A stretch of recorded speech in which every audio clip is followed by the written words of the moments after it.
Os preços da soja voltaram a subir expressivamente no pregão dessa quinta-feira, dia 17 de dezembro, na Bolsa de Chicago, e as cotações, inclusive, voltaram a testar os 12 dólares por bushel, é isso mesmo.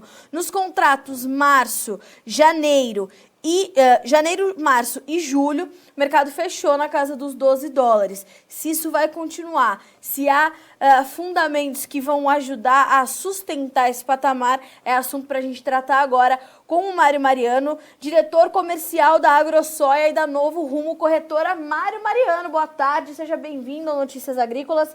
É um prazer tê-lo conosco.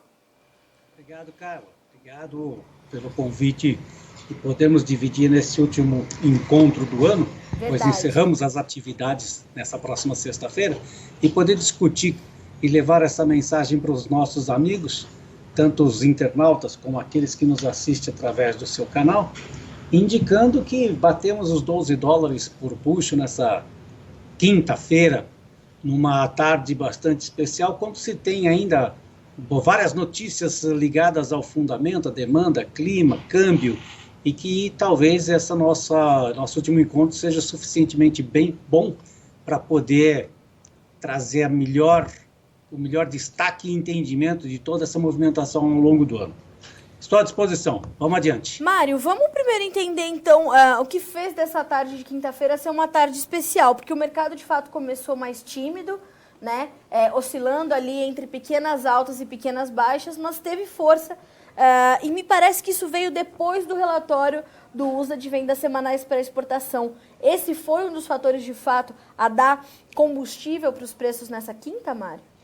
Acertou, Carla. De fato, nós tivemos, após o relatório USDA, indicando que as vendas semanais bateu aí na casa de 1 milhão de toneladas, quando tivemos o mesmo registro de uma semana atrás, 740, e que isso implica num acumulado do ano em torno de 54, 53 milhões e 800 mil toneladas já vendidas por americanos. E isso, então, coloca todos os que estão do lado comprado ou daqueles que entendem que os estoques de passagem serão reduzidos, porque daqui para frente, até o final do ano, o volume a ser exportado para atingir a meta do governo é bem pequeno. Não só o fator exportação relatado no dia de hoje, mas também outros dois pontos bastante interessantes vêm empurrando os preços para cima na última semana. Se você perceber, Carla, que o farelo de soja esta semana teve um incremento da ordem de 4%, motivado por uma greve por tempo indeterminado nos portos argentinos. Então, veja, esse aumento na Bolsa de Chicago transporta exatamente o temor que o mercado tem nesse momento, de estoques reduzidos nos Estados Unidos pelo excesso de vendas que acabo de sinalizar, porque são 129 navios parados em portos argentinos, na qual 1,5 milhão de toneladas estão sendo carregados, ou pelo menos deveriam ser carregados, e ao redor de 500 mil de toneladas de óleo. É um volume bastante significativo para um período de greve, onde o país precisa desses dólares a ser transferidos por essas mercadorias que vão ficar paradas por um tempo indeterminado, e muito provavelmente especuladores e aqueles que temem que não tenham mercadoria imediato a ser carregado na Argentina, procuraram se proteger na Bolsa de Chicago, alavancando ao longo da semana esses 4%. Um outro ponto que eu destaco ao longo da semana, que ajudou a buscar os 12 dólares por bushel no soja grão na Bolsa de Chicago, é o esmagamento que nos Estados Unidos somou no mês de novembro 4,9 milhões de toneladas, um pouquinho menor do que os 5 milhões registrados em outubro. Então, tanto o volume de outubro quanto o volume de novembro esmagado nos Estados Unidos são, respectivamente, os terceiros maiores volumes registrados na história de esmagamento. Isso mostra que não só a demanda para exportação, mas também o mercado de produtos acabados, como óleo e farelo, tem sido também fatores de demanda que derrubam os estoques grandes que outrora acreditaram que fosse maior para o final do ano. Para finalizar esses 3 pontos, eu acrescento que do lado gráfico, do lado técnico, os especuladores, administradores de recursos comprados em grãos ou no complexo soja em Chicago, mais especificamente para o grão, encontraram uma resistência ao redor de 5 dólares e 80, 11 dólares e 88, melhor dizendo, até 11 dólares e 91 no vencimento janeiro em Chicago. E com todos esses fatores altistas que acabo de citar, o rompimento ocorreu e nós chamamos isso de stop loss. Então, os vendidos saíram das suas posições, comprando junto com os outros compradores para diminuir o seu prejuízo. Por consequência, tecnicamente, unimos a força de alta junto com o fundamento e buscamos aí o patamar de 12 dólares e 7 centavos para o mês de março, o que, portanto, é um fechamento bem interessante para uma sequência de alta no curto prazo. Trata-se, portanto, de uma combinação de fundamentos com um mercado técnico, gráfico, que se convergiram ali num mesmo ponto e promoveram esse movimento, certo? Agora, Mário, esse movimento é um movimento sustentável ou o que vai acontecer amanhã vai ajudar a gente a entender se o mercado determinou os 12 dólares como uma nova realidade ou se trata-se de um movimento pontual? Uma pergunta bastante interessante para o momento, onde o clima na América do Sul, ele é tão importante quanto a tua pergunta no sentido da oferta. No relatório ou nos relatos mais recentes dos amigos americanos, eles indicam que há uma procura maior para embarques de soja para os meses de janeiro e fevereiro, pois os chineses estariam temerosos em não conseguir embarcar produtos aqui da América do Sul, sobretudo aquele que já está comprado, né, do Brasil, para embarques em janeiro, e também de argentinos para embarque em fevereiro, porque o clima hoje é uma dúvida muito grande se haverá safra suficiente para atender aquela demanda, ou a demanda que já ocorreu, diga-se de passagem, para embarques no mês de janeiro. Os chineses já têm 90% das suas compras do que já foi adquirido aqui no Brasil. Para embarques nos meses de fevereiro e março, os chineses já teriam comprado ao redor de 75%.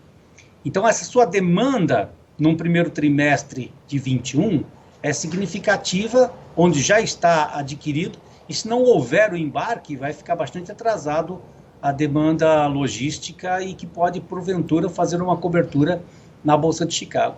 Então, esse é mais um ponto que pode acrescentar aí nessa nossa conversa inicial, indicando que a demanda também deverá ser fortalecida por produto americano, caso Argentina e Brasil não consiga desenvolver chuva suficiente para salvar uma lavoura para colheita ao redor dos meses de janeiro e fevereiro e que possa entregar o compromisso anterior aos chineses e que poderá, portanto, dar mais uma inflamada nos preços na Bolsa de Chicago. Carla. Mário, hoje a gente trouxe aqui no Notícias Agrícolas uma análise de um analista internacional dizendo que ele acredita, inclusive, que nos próximos meses nós podemos ver uma revisão para baixo da produtividade norte-americana, que ainda estaria um pouco superestimada, podendo vir, inclusive, a reduzir a produção e, consequentemente, os estoques norte-americanos, que já são apertados nesse momento. Até porque, como você falou no começo da nossa entrevista, da nossa conversa, já há praticamente 90% do total estimado para ser exportado comprometido nos Estados Unidos. Você acha que realmente a gente pode ver essa situação? Os estoques americanos podem ser revisados ainda mais para baixo, ficar ainda mais apertados? O entendimento sobre a estratégia da divulgação da safra americana, ela já poderia ter ocorrido no momento mais recente, tanto no relatório de outubro quanto no relatório de novembro, que recentemente ocorreu. Como isso não aconteceu, eu penso que é um pouco improvável que tenhamos uma surpresa muito maior do que já tivemos em relação à safra americana. Mas eu posso acreditar também que fatores mais importantes devem sobrepor-se a esses, como, por exemplo, o volume de recursos de estrangeiros na China tem feito com que o seu yuan, sua moeda, tenha uma valorização. Então, o lado exportador chinês deverá ser reduzido e aumentará o seu potencial de compra.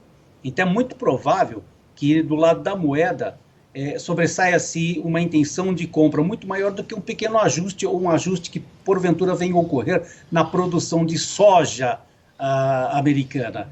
O que eu quero, na verdade, introduzir é o assunto com um tema bastante presente nos últimos dias, que inclusive é a valorização do real aqui no Brasil frente à moeda americana.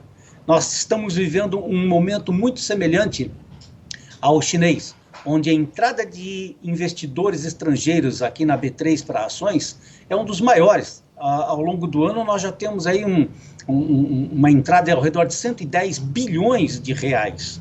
Né? Só no mês de novembro, em dólares, 25,7 bilhões. É o maior volume, é o recorde.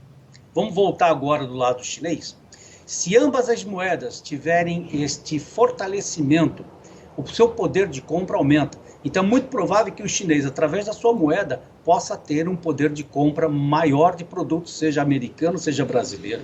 Então eu penso que a sua pergunta nesse momento ela é válida, contudo há outros fatores que compõem um poder de compra muito maior do que apenas um ajuste menor de 400 ou 500 mil toneladas da produção americana, Carla. Certo. Mário, enquanto isso, como é que fica todas essas informações num período onde tradicionalmente a gente vê os mercados se ajustando, esses fundos que estão em posições compradas, né, recordes, especulando, tentando entender também que direção o mercado vai tomar, num período em que é tradicionalmente um período mais lento para os mercados ou mais esvaziado de notícias, que é o final do ano. Qual a sua perspectiva aí para a gente, para as próximas semanas, para a gente encerrar esse ano? Isso deve ter algum impacto? Deve promover algum ajuste de posições para os traders estarem bem preparados para começar o novo ano? A questão dos fundos é muito importante. Eu venho conversando com vocês nos últimos encontros e citando exatamente um ponto importante que para mim é valorizado e talvez tenha passado em branco em algumas análises. Fundos comprados vêm aumentando sucessivamente a sua participação no complexo soja. A avaliação desses fundos é exatamente o lado especulador que tem maior velocidade na decisão de fazer uma alavancagem nos mercados futuros, atingir os seus objetivos. Eu vou até citar para você aqui um acúmulo. Vamos lá. Chicago no início deste ano, 9 dólares e 75 bushel para vencimento no mês de março. É o segundo vencimento na Bolsa de Chicago. De 9 dólares e 75 no início do ano, ele caiu para 8 dólares e 25, com a dúvida se os chineses teriam de fato a cobertura do acordo da primeira fase com os americanos, e essa queda somou 18%. Mas na sequência, lá para o mês de março e abril, quando a pandemia começou a tomar um pouco de força e criou-se força ao longo de um período, os mercados voltaram a fazer compras numa expectativa de redução de safra, porque o Brasil já teria vendido bastante significativamente e também, consequentemente, a confirmação dos chineses comprando ávidos volumes, não só de soja, como de milho e também de proteínas. O preço da soja subiu para 12 dólares atuais, o que, somado o período, né, do menor preço, 8,25 para o atual, equivale a uma alta de 31%. A somatória desse período foi exatamente a mobilização dos fundos, iniciando um processo de compra, sabedor de que os mercados estariam preparados a fazer uma volatilidade de alta.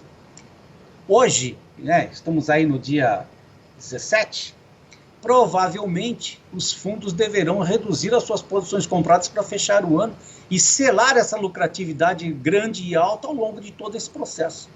Então, especificamente, através de fundos, é muito provável que enxerguemos nos próximos dias uma realização de lucro, talvez muito provavelmente na próxima semana, porque atingimos o objetivo. O gráfico agora diz que tecnicamente o mercado tem força para buscar patamares de 12 dólares e 40, mas nós precisamos que o fundamento esteja empurrando o lado técnico, mas os fundos provavelmente vão querer o maior ganho possível ao longo dos próximos 6, 7 dias úteis e procurar uma realização de lucro a partir de então. Portanto, os fundos deverão iniciar um processo de realização de lucro do excesso volume comprado no complexo soja, Carla. Mário, a gente sabe que nesse período a gente vai estar no Brasil definindo, na América do Sul, definindo o potencial produtivo das lavouras, né? Hoje a gente olha para o Brasil com esse peso da irregularidade climática, algumas preocupações para a Argentina, para Paraguai. Como é que você vê a chegada da nova safra sul-americana ao mercado no início do próximo ano? Te traz também preocupação? A gente já tem um comprometimento dessa oferta considerável. Como é que você vê a chegada dessa nova safra ao mercado? Estive conversando com você, fazendo uma saudação antes de entrarmos no ar, e comentei que fiz uma viagem recente, semana passada, para o Mato Grosso.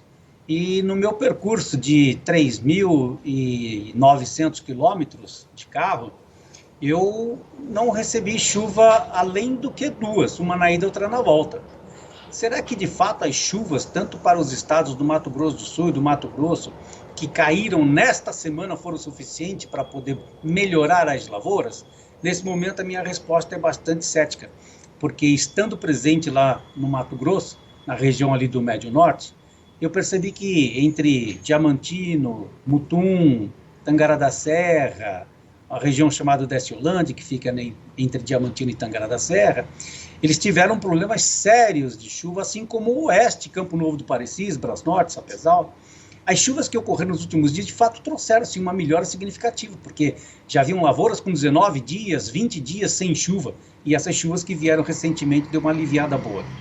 Porém, pela falta do estoque hídrico no início do plantio, se as chuvas persistirem mansas, pequenas, leves nos próximos dias, teremos sim uma preocupação muito grande em termos de produtividade.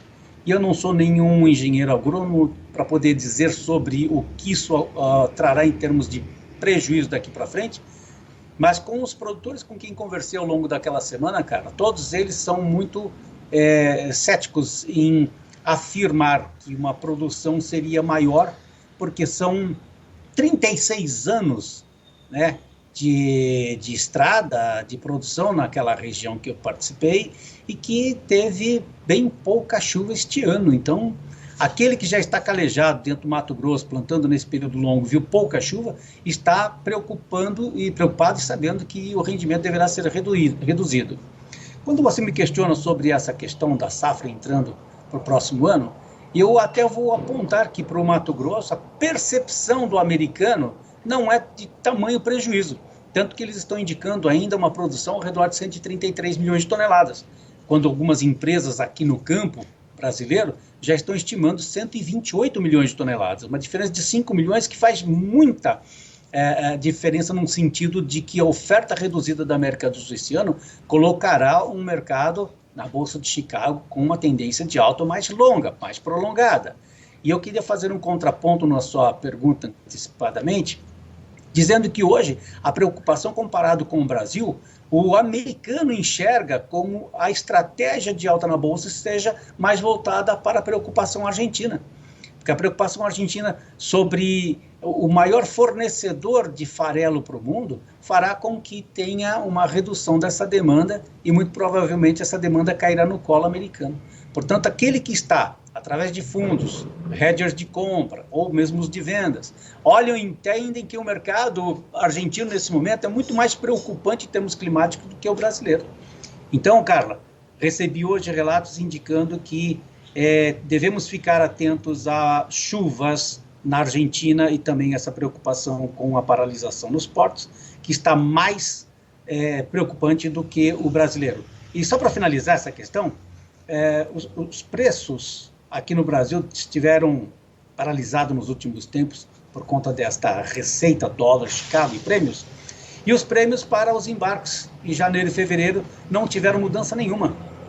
Eu fiz uma pesquisa aqui rapidinha e nos últimos 25, 30 dias os prêmios são muito semelhantes ao de um mês atrás. Portanto, a evidência hoje, e é certo que teremos dificuldade de entregar os compromissos nos meses de janeiro e fevereiro, não interferiram nos prêmios, mas sim é a vez da Argentina dizer, olha, tenho ou eu não tenho produto para entregar para vocês janeiro, fevereiro e março. Isso sim é que fará com que o americano entenda que a tendência de alta na Bolsa será muito maior do que apenas o que eles já entendem como produção brasileira, em torno de 128 ou 130 milhões de toneladas, Carla. Certo. Era justamente isso que eu queria entender. Se o mercado já absorve uma safra de soja que fica para o Brasil entre 128 e 130 milhões de toneladas. Mário, falando em Brasil, quando a gente olha para o andamento, para as projeções de mercado, de preços, de negócios, O dólar é uma questão que te preocupa? A questão cambial é um ponto central para o produtor brasileiro em 2021? Olha, eu não tenho como responder se isso é uma preocupação, mas eu vou colocar os dados que eu consigo coletar para poder transferir e cada um tirar a sua conclusão, pois entendendo um ponto importantíssimo hoje. Eu já citei que no mês de novembro, a entrada de capital estrangeiro para investimento na Bolsa B3 de ações é histórico, 25,7 bilhões de reais. A somatória de entrada de capital estrangeiro aqui no país derrubou bastante a cotação do câmbio, que hoje está ao redor de 5,06 dúzia, né? Comparado aos 5,97 que nós vimos, a questão aí de uns 60 e poucos dias atrás, nós temos uma valorização do real da ordem de 18%.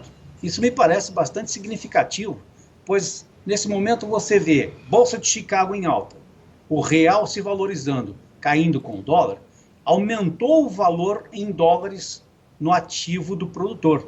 Então, há um mês atrás, 60 dias atrás, esse ativo valeria porque será recolhido lá no mês de fevereiro e março, Sim. 23 dólares. E hoje encontra-se compradores ofertando 24 dólares e meio para a região do Médio Norte.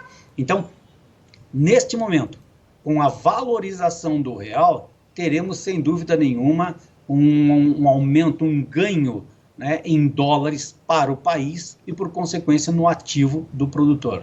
Eu quero citar, inclusive, um outro fator, que não foi só a entrada dos recursos de estrangeiros no mês de novembro que derrubou a moeda real. Ao longo do processo de captação de recursos do governo brasileiro, ele buscou, através de no mercado internacional, através de títulos de 30 anos, 2,5 bilhões de dólares. Né? Isso mostra, Carlos, que no período de pandemia, aqueles 8% que muitos países da Europa, e até mesmo a previsão do Brasil, de reduzir, de perder o seu PIB, caiu para 3,5% numa recente avaliação do Banco Central, e que teremos ao redor de 3,8% o aumento do PIB brasileiro no próximo ano. Então, o investidor estrangeiro que está entendendo que, mesmo com taxas de juros menores aqui no país, mas com este fortalecimento da economia andando nesse último trimestre, iniciou-se um processo de entrada de recursos e que fez com que o dólar tivesse essa queda. Portanto, eu penso que a moeda valorizada do real vai trazer um ativo para o produtor brasileiro de maior ganho e, por consequência, do Brasil também. Se teve alguma dúvida, estou aqui para esclarecer. Não, era exatamente isso que a gente precisava entender, porque o que a gente viu acontecer nos últimos dias, né, Mária, com essa desvalorização do dólar frente ao real, foi de fato uma correção dos preços no mercado brasileiro. No entanto, a gente viu que as médias continuam muito altas e que tendem a continuar altas, e que esse equilíbrio com os ganhos em Chicago, ele veio, né? Ele veio naturalmente, era uma coisa que vocês já vinham, né, você e os seus outros colegas analistas já vinham sinalizando da possibilidade de acontecer, e de fato aconteceu, né, Mário? Então acho que a gente tem uma safra ainda pela frente, mas a gente tem muitas decisões já tomadas pelos produtores. Por isso que as próximas decisões também vão exigir muita cautela e muita estratégia e planejamento, né? Certeza. Eu quero fazer uma correção aqui. O crescimento do PIB para este ano 2020, ele é negativo na ordem de 4,4% e não 3,3%, conforme eu mencionei ainda há pouco. É verdade. Sobre a questão da safra, ela é muito clara, e por ser o Brasil um país de dimensões continental, quando nós falamos de Mato Grosso, talvez não seja a mesma situação para o Rio Grande do Sul, que no ano passado teve um problema muito sério de ordem climática e foi totalmente inverso para o padrão climático de produção do Mato Grosso. Então, talvez essa fala, e eu estou tentando direcionar respostas a nível macro para poder trazer a todos os produtores que nos assistem e ouvem, e que ele possa tirar uma conclusão. Mas os fundamentos da ordem internacional, da ordem cambial e oferta e demanda, ela muito provavelmente trará a todos a mesma receita de sucesso.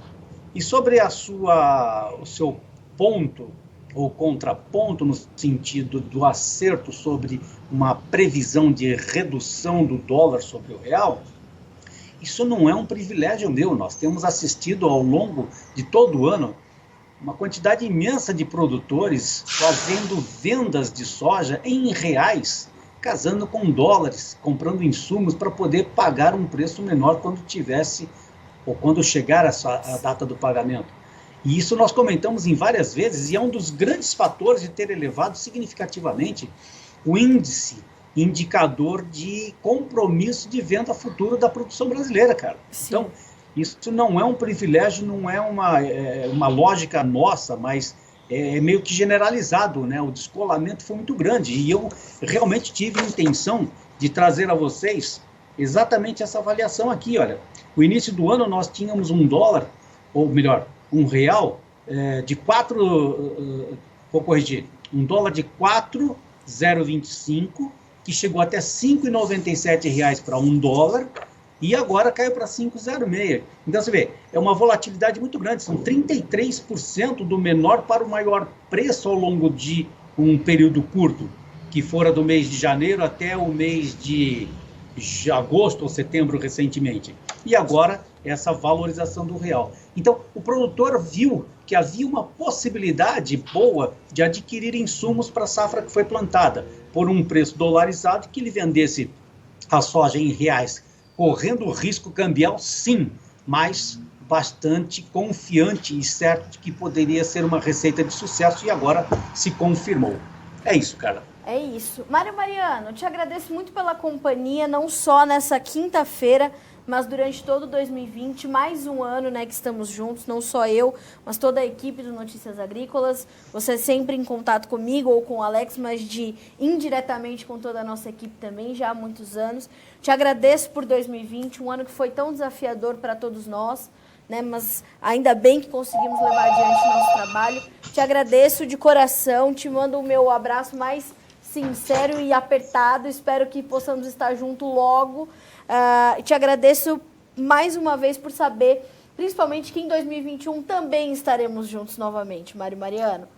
Eu também agradeço você por poder acreditar que as notícias que nós coletamos ao longo de todo o ano e divulgamos para o seu povo que assiste, o povo do campo, aquele que é o nosso sustento, foi o suficientemente bom e conduzido para uma boa leitura de mercados e que pudesse cada um, à sua maneira, criar as suas estratégias de negócio.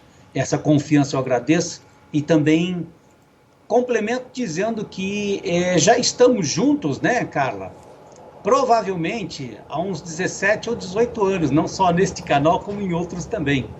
De qualquer forma, é para poder dizer que é uma parceria bastante interessante, onde intrinsecamente nós temos valores a poder pactuar, trocar, e também poder, no final de um ano bastante difícil como esse, dizer, ainda bem que nós podemos, neste final de ano e neste final de mês, nos congratularmos e dizer obrigado por ter dado a oportunidade de chegar até o mês de dezembro, vivo com boa saúde, e dizer obrigado a todos por ter tido a paciência de poder entender aquele recado que eu, ao longo do ano, tive intenção de poder conduzir e trazer a vocês, ou levar a vocês, a melhor proposta possível na realização dos seus negócios. Um abraço, até que 2021 nos abrace. Que assim tchau, tchau. Seja. Tchau, tchau, Mário. Um grande abraço para você, para toda a sua equipe. Até a próxima. Obrigado.